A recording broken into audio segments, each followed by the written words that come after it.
Hello everybody and welcome back. As always, I'm Mateo311 and this is your channel for everything VR related. Today we have another best of VR games by genre list, but this is the MetaQuest 2025 edition. Now the majority of these games are available on other platforms, but this list does include meta exclusives like Batman and some mixed reality games. Now we'll quickly run through all the VR game genres, and not only will I let you know what my previous favorite game was, but I'll either tell you the title that surpassed it in 2025 or what upcoming releases should we look out for. Now there are of course links and timestamps if you want to skip ahead, but before we get started, make sure to let me know when you agree or disagree in each category. But let's start things off with roguelites, a genre that was once way overpopulated in VR. Luckily though, it's led to great games like Until You Fall or my current title holder, Underdogs. This arena fighter takes on a new twist by having you control these multi-ton gorilla-style mechs and piloting them in some dystopian underground fight clubs. Now this game is dripping with style, has a really cool storyline, excellent risk versus reward mechanics, and also a ton of replayability with both their standard roguelike mode and the Sandbox mode that we got post-launch. Now in terms of exciting new roguelites to look out for, we have RoboQuest coming in the near future. This high-intensity, fast-paced first-person shooter originally released on flat screen, but soon we will be getting a full VR version. Now, I actually got a nice chunky demo of this over 6 months ago, and the game was already looking fantastic. So if you're looking for an action-packed shooter with high replayability, make sure to put this game on your wish list. Now moving into my personal favorite genre, the RPG, the Undisputed King remains Asgard's Wrath 2. It has incredible physics-based combat, a 100+ hour single-player campaign, multiple different characters to level up, each with their own unique fighting style, and there's even an endless roguelike mode. Now, while it might not have the same graphical fidelity as the original PC version, it makes up for it in so many other ways. But since nothing came out in 2025 that replaced this game, so I will use this as the perfect opportunity to shamelessly mention our upcoming ARPG. We haven't even officially spilled the beans on the game's name yet, but I promise you the bones here are absolutely fantastic, and I think we're bringing some really big features that will surprise you guys. So if you want some more information, go join the Noetic Realms Discord. Now moving into action adventure titles, no one truly puts up a fight against the Dark Knight, or rather Batman Arkham Shadow. There was, however, a surprise hit this year, and while it's definitely not apples to apples, Arcanage was another amazing entry into this genre. Now besides excellent graphics and high quality combat, I was also impressed with the enemy AI, weapon crafting system, and just the random surprising moments this game throws at you. Now if you haven't given it a shot yet, I highly recommend you check it out. It is a complete hidden gem with excellent mechanics. Now on the topic of mechanics, we are moving into the adventure puzzle genre. 2025 gave us two surprisingly big swings in this category, and the first was Wanderer Fragments of Fate. This massive time-traveling story-driven puzzle game not only has us fighting enemies with both melee and ranged weapons, but we're also swimming, climbing, and solving some puzzles. Overall, it's the full package with a really high production value, with the only thing holding it back is some poor performance on the MetaQuest. So that's why my new king in this category is Reach. Reach gives us everything that Wanderer has to offer, including the high production value, excellent story, high quality graphics, unique combat, challenging puzzles, and it also has better mechanics,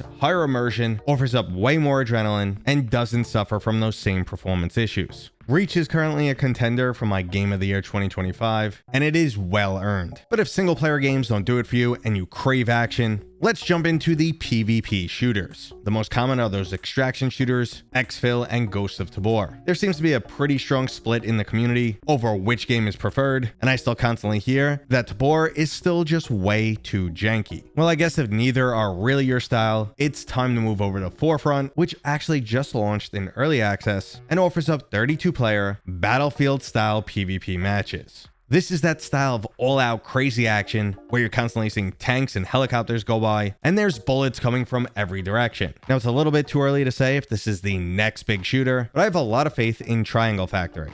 Well, let's jump back over to single-player shooter campaigns, and not only did we get something that felt like classic Call of Duty with Zero Caliber 2, But we also get a wild sci-fi experience with Of Lies and Rain. Again, Zero Caliber 2 is basically modern military meets Michael Bay, with plenty of explosions and intense firefights, while Of Lies and Rain drops you into this trippy sci-fi VR style world where you're battling for the survival of humanity. Now, unlike Zero Caliber, I'm yet to finish this campaign, but so far it's impressed me enough to drop it on this list. Now, the upcoming shooter to get hyped for is Marvel's Deadpool VR, which looks like it's going to be an awesome high-budget shoot-'em-up. Now, I've already jumped into a 30-minute demo of this, and it gives an amazing first impression, but I need to see more. Just like the title from our next genre, Mulan 2025. Now, for the first time, I'm adding VR experiences, or rather 3D movies, to the list, because I tried one called Mulan 2025, and it was absolutely incredible. 99% of it is just super high quality 180 degree 3D video with some small additional areas where you actually get to control the camera, but everything from the overall quality to the graphics and cinematography blew me away. I would love to watch a full anime series in VR, and right now this is the closest you can get to it. But let's move into another genre that I added specifically for this list. The MetaQuest isn't full of high quality stealth games, but one of the coolest and easily highest production value goes to Assassin's Creed Nexus. That's right, we get to experience the Assassin's Creed universe in VR, making stealth kills, sneaking around, and the leap of faith that much more immersive. It also cooks up an excellent time-traveling story that has you taking on the role of multiple different characters in the series, and you'll be exploring everything from ancient Greece all the way to colonial America. So not only is this a high-quality title, it's also some of the best stealth that VR has to offer, but I'm expecting it'll lose that title when we get the release of Thief VR.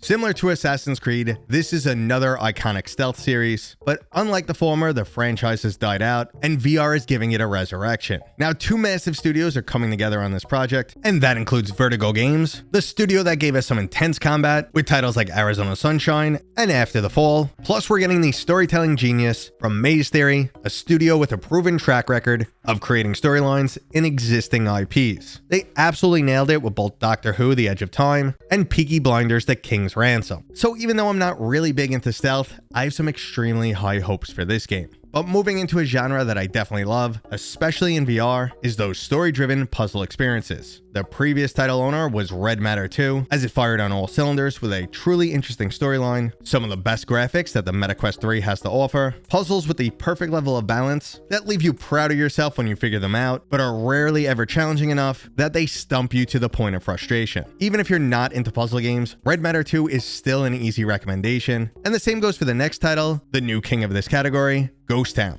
Just take everything I said about Red Matter 2 and make it a little bit better. On MetaQuest 3, the graphics occasionally look photorealistic. Not only is the storyline great, but it leaves you wanting more. I was glad to see they implemented optional puzzle hints for those who are more into the storyline and don't like getting stumped by puzzles. But again, I found this to have a nice balance, as I felt challenged, but rarely ever completely stumped. So not only is Ghost Town one of the best story-driven puzzle games out there, it's an easy contender for my VR Game of the Year 2025. Now, moving on from single-player experiences, we are jumping into the most populated multiplayer games with the MMO category. Now, this is a genre that feels like it makes sense in VR, but has struggled to really take off. With Zenith currently gone, the best option right now is Elysia, which is actually significantly improving after their latest updates and going free to play. So if you need an immediate MMO fix, I recommend you check out Elysia, but if you're waiting for something different, the most promising new MMO is Eldrimor Haven in the Mist. I've tried a very early demo of this game towards the beginning of the year and walked away very impressed. The game's designed to focus on the social aspect and inclusion, so if you have zero interest in playing this like a traditional MMO, where you go out and battle creatures all day long, well, you won't have to do that in Eldrimor. You could hang out with your buddies, pick up some crafting professions, or just play some mini games in the tavern. Now, while it is a little bit too kid-friendly for my style, I'm definitely intrigued and plan on jumping into it the second it releases.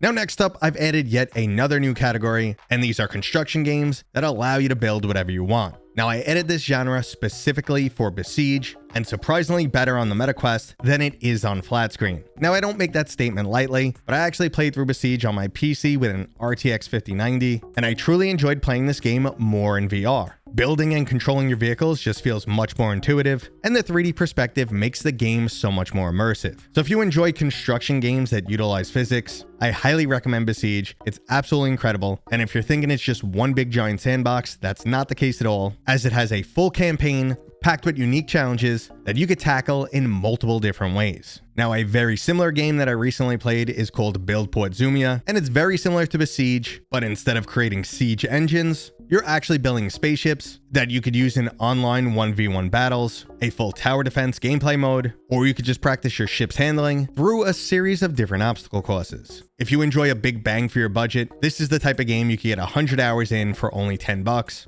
And it's really easy to lose track of time whenever you're snapping together your latest creation. Now let's keep the new genres rolling, as this is the first time I'm also covering MOBAs. I don't have a previous winner in this category, as not only are there very few MOBAs in VR, but also the ones we have aren't that great. That is until we got the release of Star Vault. I covered this free-to-play MOBA title recently and was absolutely blown away. There's 12 truly unique characters that play completely different from one another, and it even feels sort of like a hero shooter. It's clear the developers are very familiar with not only MOBAs, but also VR mechanics. So thanks to all of this, I'm not only giving Star Vault the best MOBA title, but also the best free-to-play game of 2025. Now, I wish I had some cool stuff to cover in the sports section, but the Quest rarely ever delivers in this category. Honestly, the only sport-related game that I've put significant time into is Walkabout Mini Golf. There's not much to say here besides the fact that this game is incredibly addictive, features spot-on physics, is an excellent title to just hang out with your buddies, and the constant stream of new DLC continues to keep this game exciting for everyone. Now, I wish I had a new sports game recommendation for you guys, but it looks like we're sticking to the VR classics like Walkabout Mini Golf and 11 Table Tennis. But instead of competing against your friends, let's jump into the next genre with co-op games. Years ago, I would have said the top co-op game is the Left 4 Dead clone, After the Fall. Amazingly enough, years after releasing, you'll still find a fairly active player base. But the newer co-op titles that have swept in include Dungeons of Eternity, the fantasy-themed dungeon crawler that utilizes both RPG and roguelike mechanics. Now, I was fairly addicted to this game until we got Titan Isles. This is another 4-person co-op game, but instead of fantasy, we're jumping into sci-fi, some unique exosuits. Not only do these vastly alter your locomotion, but also the type of firepower you're bringing to battle. So if you enjoy co-op shooters, go check out Titan Isles and maybe join us in my Discord, as we've been frequently playing it during my game nights. Now, I'm sure you guys would kick my ass if I missed the Sandbox genre and forgot to mention Blade and Sorcery Nomad. Not only is this some of the best physics-based fighting that VR has to offer, but years of upgrades have only made this game better and better, and they finally gave us more than just a sandbox, with something similar to a full single-player campaign. Now, unfortunately, 2025 hasn't released any new killer sandbox games, but I'm hoping in 2026, our game will at least make the radar, as it will have a major focus on its sandbox mode, and it's going to be a truly unique one that you guys have never seen before. But enough teases, and let's move on to the horror genre. Now, a lot of great games like Memoriam, Saints and Sinners, and Into the Radius can all fit into the horror category, but if we want to focus on a game that was designed specifically to scare the crap out of you, 2025's winner is Madison VR. Now, this is another game that was ported from flat screen, and the transition not only makes it much more immersive, but at least 10 times scarier. If you're looking for the ultimate bone-chilling experience on Quest, Madison VR should be your go-to game. But let's move on from the horror and into today's last category, mixed reality experiences. Now, previously the winner was Spatial Ops, that it not only gives you an excellent single-player campaign that feels like a truly unique take on the on-rail shooter, but we also get a massive multiplayer mode that allows for 8 players to be running around the same space. So you basically get to build your own arena, but also jump into something like the most epic version of laser tag. But the mixed reality game that absolutely blew me away in 2025 was Star Wars Beyond Victory,